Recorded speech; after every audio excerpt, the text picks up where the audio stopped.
March 4th readings. Ignatius of Antioch, the Epistle to the Smyrnians, chapters 1-5. Greeting to the church at Smyrna. Ignatius, who is also called Theophorus, to the church of God the Father and of the beloved Jesus Christ, which has through mercy obtained every kind of gift, which is filled with faith and love, and is deficient in no gift, most worthy of God, and adorned with holiness, the church which is at Smyrna, in Asia, wishes abundance of happiness, through the Immaculate Spirit and Word of God. Chapter 1, Thanks to God for your faith. A prayer of thanksgiving. I glorify God, even Jesus Christ, who has given you such wisdom. For I have observed that you are perfected in an immovable faith, as if you were nailed to the cross of our Lord Jesus Christ, both in the flesh and in the Spirit. The Church's firm faith in Christ. Part 1. You are established in love through the blood of Christ, being fully persuaded with respect to our Lord, that he was truly of the seed of David according to the flesh, and the Son of God according to the will and power of God. The Church's firm faith in Christ. Part 2. He was truly born of a virgin, was baptized by John, in order that all righteousness might be fulfilled by him, and was truly, under Pontius Pilate and Herod the Tetrarch, nailed to the cross, for us in his flesh. The power of Christ's passion and resurrection.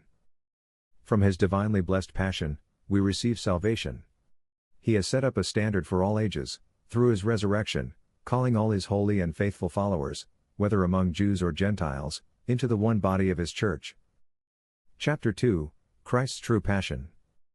The reality of Christ's suffering.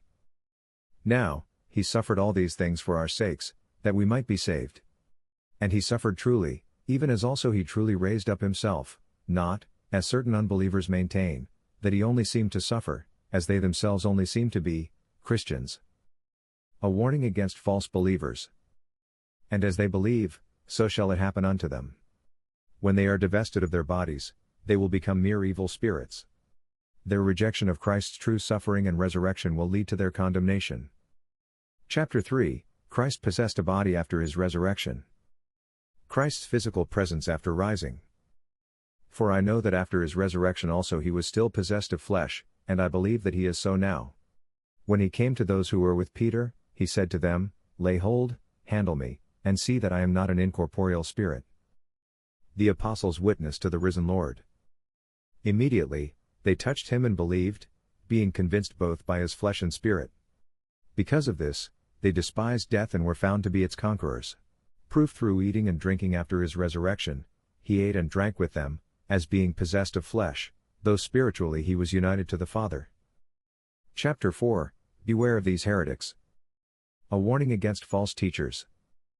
I give you these instructions, beloved, assured that you also hold the same opinions, as I do. But I warn you beforehand of those beasts in the shape of men, whom you must not only avoid receiving but, if possible, not even meet with. Pray for their repentance. Only you must pray to God for them, if by any means they may be brought to repentance, which, however, will be very difficult. Yet Jesus Christ, who is our true life, has the power to accomplish this. If Christ only seemed to suffer, why am I bound? But if these things were done by our Lord only in appearance, then I am also only in appearance bound. And why have I surrendered myself to death, to fire, to the sword, to the wild beasts? Suffering for Christ leads to true life. In truth, he who is near to the sword is near to God, he that is among the wild beasts is in company with God, provided only he suffers in the name of Jesus Christ. I undergo all these things that I may suffer together with him, he who became a perfect man, inwardly strengthening me. Chapter 5, Their dangerous errors. The unbelievers reject Christ. Some ignorantly deny him, or rather have been denied by him, being the advocates of death rather than of the truth. These persons have not been persuaded by the prophets, nor the law of Moses, nor the gospel, nor even the sufferings that we have endured. The consequences of denying Christ's humanity. For they think also the same thing regarding us. What does it profit me if someone commends me but blasphemes my Lord, not confessing that he was truly possessed of a body? A denial of Christ leads to death. But he who does not acknowledge this has, in fact, altogether denied him, being enveloped in death. No need to name the heretics. I have not, however, thought it good to write the names of such persons, inasmuch as they are unbelievers. Far be it from me to make any mention of them until they repent and return to a true belief in Christ's passion, which is our resurrection. Augustine of Hippo. Confessions, Book 5, Chapter 3. Chapter Summary. Having heard Faustus, the most learned bishop of the Manichaeans, he discerns that God, the author both of things animate and inanimate, chiefly has care for the humble. The arrival of Faustus. Let me lay bare before my God the 29th year of my age. At this time, there had come to Carthage a certain bishop of the Manichaeans, by name Faustus, a great snare of the devil, and many were entangled by him through the allurement of his smooth speech. Though I did commend his eloquence, I could separate it from the truth of the things I was eager to learn. Nor did I esteem the small dish of oratory so much as the knowledge which this highly praised Faustus placed before me to feed upon. Fame, indeed, had spoken of him to me as most skilled in all proper learning and preeminently skilled in the liberal sciences. The comparison between philosophers and the Manichaeans. Having read and retained in memory many teachings of the philosophers, I used to compare some of their teachings with the long fables of the Manichaeans. The former, who could only prevail so far as to estimate this lower world, but could by no means find out its Lord, seemed to me the more probable. For thou art great, O Lord, and hast respect unto the lowly, but the proud thou knowest afar off. Though the Lord is high, he regards the lowly, but the haughty he knows from afar. Psalm 138:6. Nor dost thou draw near but to the contrite heart, nor art thou found by the proud. Not even could they, by cunning skill, number the stars and the sand, measure the starry regions, or trace the courses of the planets. The achievements of secular knowledge. With their understanding and the capacity thou hast bestowed upon them, they search out these things. Much have they discovered and foretold many years before, the eclipses of those luminaries, the sun and moon, on what day, at what hour, and from what particular points they would occur. Their calculations did not fail them, and it came to pass even as they foretold. They wrote down the rules they had found, which are read even to this day. From these, others foretell. In what year and month of the year? On what day of the month? At what hour of the day? And at what phase of the light? Either the moon or the sun will be eclipsed. And thus, it shall be even as it is foretold. Blind to their own darkness. Men who are ignorant of these things marvel and are amazed. They that know them exult and are exalted. Yet by an impious pride, departing from thee and forsaking thy light, they foretell a failure of the sun's light so long before, yet they see not their own, which is now present. Professing themselves to be wise, they became fools. Romans 1:22. For they seek not religiously from whom they have the ability to search out these things. Though they find that thou hast made them, they do not give themselves up to thee, that thou mayest preserve what thou hast made. Nor do they offer themselves to thee, even such as they have made themselves to be.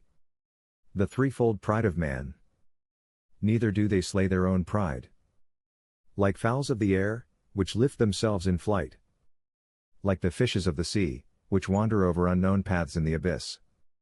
Like the beasts of the field, which indulge in extravagance. For the Lord your God is a consuming fire, a jealous God. Deuteronomy 4:24, that thou, Lord, a consuming fire, mayest burn up their lifeless cares and renew them immortally. The true path to wisdom.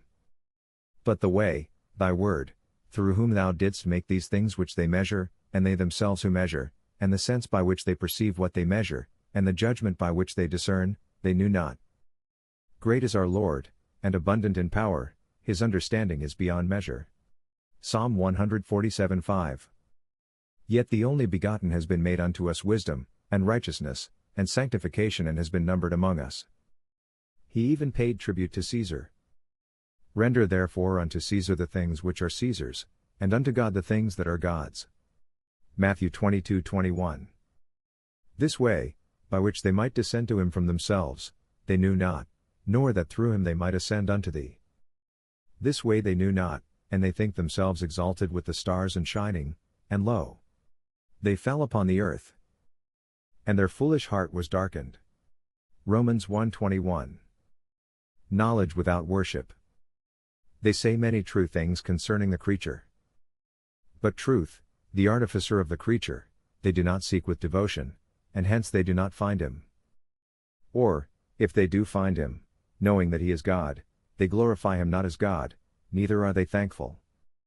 For although they knew God, they did not honor him as God or give thanks to him, but they became futile in their thinking, and their foolish hearts were darkened. Romans 1:21. Instead, they become vain in their imaginations and say that they themselves are wise, attributing to themselves what is thine. With most perverse blindness, they desire to impute to thee what is their own, forging lies against thee who art the truth. They exchange the glory of the immortal God for images resembling mortal man and birds and animals and creeping things. Romans 1:23. Changing thy truth into a lie. They exchanged the truth about God for a lie and worshipped and served the creature rather than the Creator, who is blessed forever. Amen. Romans 1:25. The failure of Manichaean cosmology. Many truths, however, concerning the creature did I retain from these men. Through calculations, the succession of seasons, and the visible manifestations of the stars, I understood certain causes. When I compared these to the sayings of Manichaeus, who, in his frenzy, had written extensively on these subjects, I found no account either of the solstices, the equinoxes, the eclipses of the luminaries, or anything of the kind I had learned in the books of secular philosophy. Instead, I was ordered to believe blindly, yet his teachings did not correspond with truth, neither by the rules of calculation nor by my own sight, but were far different. To the reader, from C. Michael Patton, I am trying out new things here and there. That is why you may notice summaries of the chapters, sections, or authors from time to time. Believe it or not, I am still trying to work out the best way to translate and make these guys accessible. Feel free to tell me what you think in the comments.